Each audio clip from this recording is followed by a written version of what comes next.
Welcome back to Candy's Classic Game Shrine, everyone. And today, on Adventures in the Third Dimension, we're going to review the game you've all been waiting for. Virtual Boy Wario Land. Virtual Boy Wario Land was published by Nintendo and developed by their R&D 1 team. It was released on November 27, 1995 in North America, and December 1, 1995 in Japan. This game released several years before Wario Land 2 and can technically be considered the true sequel to the original game. This side-scrolling platformer plays just like the original Wario Land, but with the addition of 3D graphics and the ability to jump into the foreground and backgrounds of each level. For the backstory of this game, let's hear it from Wario. Wario, have an interesting story to tell. One day, during my vacation in the Amazon River Basin, I landed my trusty seaplane, Bulldog, and decided to relax in the shadow of the beautiful Aldagada waterfall. While basking in the sun, I spied some strange creatures with masks entering the waterfall. This piqued my interest. I hurried over and followed them into the waterfall. Behind the falls there was a large cave, and in the back of the cave there was a vault filled with a glorious mountain of treasure. Some of the masked creatures jumped me, but I quickly overcame them. This treasure is all mine now, I thought to myself, and rushed in to collect the loot. Suddenly the floor collapsed and I fell. I found myself deep within the earth. I was quite angry and vowed my revenge on these creatures. I will get their treasure. Now that Wario has filled us in, let's figure out how to play. The controls of this game are pretty typical for your average Wario Land game. The left D-pad moves Wario around, the right D-pad isn't used, A makes Wario jump and accept selections, B makes Wario attack and cancel selections, L or R will cause Wario to run when held down when pressing left or right on the D-pad. Start pauses the game, and select allows for IPD adjustment when the game is paused. In this game, you have to make your way through a maze of levels by defeating enemies, collecting coins, treasure, and hearts. In order to progress to the next level, you need to find the key that unlocks the elevator that allows you to move on. This all must be done within the 20-minute time period you're given for each level. There's a total of 14 levels, and 4 of which are boss battles. Boss battles occur after about every 3 normal levels. In each of the normal levels, you'll be able to find 13 treasures. Once you've completed each level, you're then given the opportunity to play heart games or coin games to rack up extra points, coins, and 1-ups. In the coin game, the goal is to place a bet and choose one of the several mystery sacks that are held up by bats. If you choose the correct one, you get rewarded with coins. Choose the wrong one, and you're going to have a bad time. In the heart game, the goal is to place a bet and then jump to the foreground and background using the springboards to collect as many hearts and diamonds as possible within the time limit. Hitting bats is going to result in the loss of some of your hearts and a waste of some of your time. Like any good Nintendo side-scrolling platformer, power-ups are going to be a big part of this game. In Virtual Boy Wario Land, you'll find garlic bottles, which can be found throughout levels and let you become Big Wario if you're Small Wario, or turn you into Bull Wario if you're Big Wario. Bull Wario power-ups look like a Viking helmet and allows you to destroy blocks with a single barge and belly flop. Eagle Wario power-ups look like hawk or eagle statues that emerge from blocks. This power-up allows you to briefly fly across areas when you jump and then press and hold the A button while moving left or right. You're able to attack while flying by pressing B. Sea Dragon Wario power-ups look like dragon claws holding a flame orb.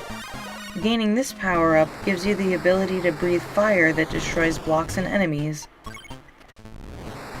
King Dragon Wario is the ultimate power-up form for Wario.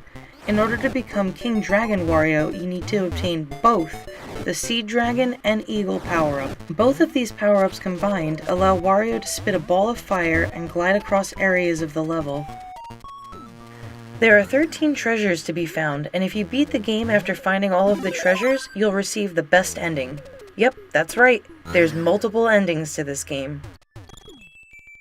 To get ending D, don't have all the treasures, but have 0 to 4,999 coins. Wario will appear by the door, but it won't open, However, he will get a bag of giant coins. Once he gets his coins, he goes back to his plane, only to find it dismantled by the forest creatures. Wario then begins to strangle the creatures, and then walks off in frustration, only to cut to him using paddles to help him fly home. This ending is similar to the last one, and only differs after Wario sees his plane dismantled by the forest creatures. Wario then walks off in frustration, only to cut to him pedaling a semi-broken, bike-powered airship to help him fly home. To get ending B, don't have the treasures, and collect 20,000 to 49,999 coins. Like the last ending, it only differs after he walks off in frustration, and this time you can see him riding on the back of a mother pterodactyl with its babies in tow. To get ending A, don't collect any of the treasures, but have 50,000 to 99,999 coins. After Wario begins to strangle the creatures, he walks off in frustration, only to cut to him riding atop an RC rocket ship to fly home. In order to receive the first variation of the best ending, collect all of the treasures and beat the game in over 2 hours. Wario will then ride out on a magic carpet with a genie bottle and all of his treasures.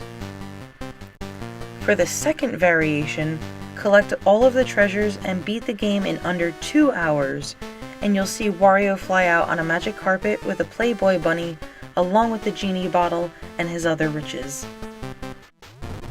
After you've completed the game once, you'll be able to go back into the game for a more difficult mode, similar to Mode B on older games like Super Mario Bros. In this mode, there's randomly placed spike balls throughout the levels, and objects appear in slightly different spots than the original mode. Virtual Boy Wario Land has proven time and time again to be a hidden gem among Nintendo titles. The game has tight controls, a great soundtrack, fun gameplay, and graphics that were great for its time despite the red and black color. The fact this game has multiple endings just adds to the replay value, and that's not even counting the fact that you can go through it again in Master Mode. The added 3D and the ability to jump into the foreground and background was a great addition to the game, and mechanics that would be later used by Nintendo.